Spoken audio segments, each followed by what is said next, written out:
नमस्कार, मी शंभूराज खलाटे शरदचंद्र पवार पक्षाच्या वतीनं आज या ठिकाणी आमचे बाळासाहेब खलाटे पाटील, आमचे पवार साहेबांचे प्रेमी नंदकुमार मोरे या ठिकाणी तालुक्यातील तमाम वीज ग्राहकांना आवाहन करतो की येत्या काही दिवसापासून पाठीमागच्या काही दिवसापासून या तालुक्यामध्ये अदानी कंपनीच्या माध्यमातून स्मार्ट मीटर बसवायची मोहीम राबवलेली आहे आणि ज्यांनी हे मीटर बसवलेत त्यांना पूर्वीपेक्षा दुप्पट लाईट बिल येत आहे आणि खऱ्या अर्थानं वीज ग्राहकांची छळवणूक आणि पिळवणूक या तालुक्यामध्ये चालू आहे।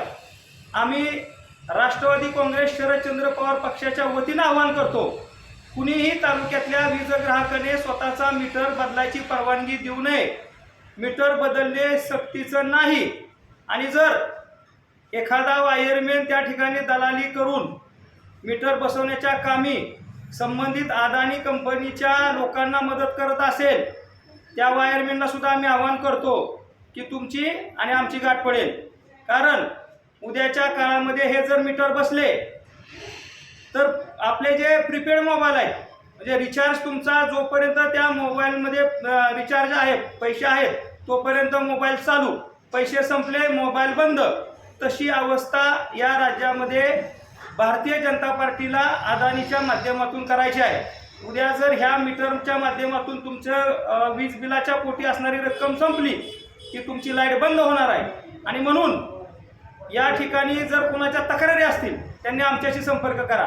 ज्याची फसवणूक करून मीटर बसवले असतील त्यांनी जर येत्या आठवड्यामध्ये अदानी कंपनीच्या माध्यमातून बसवल्या जाणाऱ्या मीटरची मोहीम थांबली तर शरदचंद्र पवार पक्ष इतर शेतकऱ्यांच्या वीज ग्राहकांच्या बाजूचे जे पार्टी आणि पक्ष असतील ह्या सगळ्यांना बरोबर घेऊन आमची लढाई चालू राहणार आहे। आपण जर पाहिलं तर आपण शाळेमध्ये प्रार्थना आजही मुलांना शिकवतो, म्हणतो की भारत माझा देश आहे, परंतु माझ्यासारख्याला असा प्रश्न पडला आहे की भारत माझा देश आहे का भारत चार गुजरात्यांचाच देश आहे। कारण हे चार गुजराती स्वतःच्या हितासाठी स्वतःच्या फायद्यासाठी हे जर देश आणि राज्य चालवत असतील तर त्याला आमचा विरोध आहे आणि देशाचे पंतप्रधान हे पंतप्रधानासारखे असले पाहिजेत। अदानी अंबानीच्या मार्केटिंग मॅनेजर सारखं पंतप्रधान एवढ्या मोठ्या पदाच्या व्यक्तीने वागणं आम्हाला योग्य वाटत नाही। कारण पाठीमागच्या काळामध्ये जिओ कंपनीचे आपल्याला मोफत सिम कार्ड दिले, आज काय परिस्थिती आहे, सगळ्यात महाग रिचार्ज जिओचा आहे, महिन्याला 350 रुपयाचा रिचार्ज आज मारावा लागतो। तीच परिस्थिती आज लाईटच्या माध्यमातून अदानीच्या ताब्यामध्ये महाराष्ट्रातल्या सगळ्या महावितरणची जबाबदारी देण्याची चालू आहे आणि जर हे हाणून पाडायचं असेल तर सुज्ञ ग्राहक हा सुज्ञ झाला पाहिजे, डोळसपणाने त्यांनी पाहिलं पाहिजे। उद्याच्या काळामध्ये एकही मीटर बसवू देऊ नका, मीटर सक्ती नाही, तशा प्रकारचे कोणतेही शासनाचे आदेश नाहीत आणि म्हणून पुन्हा एकदा तालुक्यातील सर्व वीज ग्राहकांना आवाहन करतो की आपण मीटर बसवू देऊ नका आणि जर पुन्हा अन्यायकारक मीटर बसवले असतील त्यांनी आमच्याशी संपर्क करा।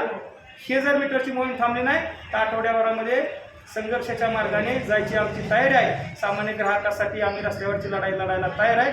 धन्यवाद।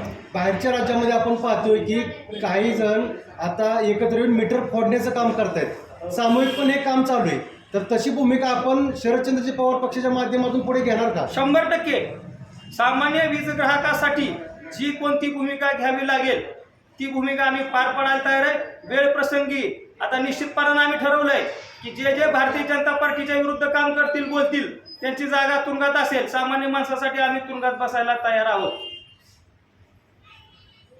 मोरे साहेब, काय सांगचाल, आपण एवढी मोठी आज मोहीम उभी केलेली आहे? काय नाही, आमच्या पक्षाचे तालुक्याचे नेते श्री शंभूराज खलाटे यांनी जी भूमिका मांडली त्या भूमिकेचा आम्ही समर्थन एक कार्यकर्ता म्हणून करणारच आहोत।